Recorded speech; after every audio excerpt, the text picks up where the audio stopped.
Pinupuri ka namin, O Diyos, Ama, Anak, at Espiritu Santo. Salamat, Ama, na ibinigay mo sa amin si Jesus na iyong anak, na namatay para sa aming kasalanan, iyong muling binuhay, iniakyat at iniluklok sa iyong kanan sa langit. Salamat na ibinigay mo sa amin ang iyong banal na Espiritu, at sa pamamagitan niya ay ibinuhos mo ang iyong pag-ibig sa aming puso. Sumasampalataya kami na ikaw, O Diyos, ang pinakamakapangyarihan. Salamat sa pananampalatayang ibinigay mo sa amin.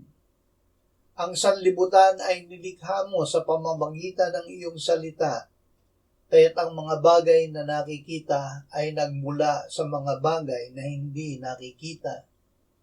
Gawin mo na mamuhay kami ayon sa pananampalatayang ito, hindi ayon sa aming paningin. Amen.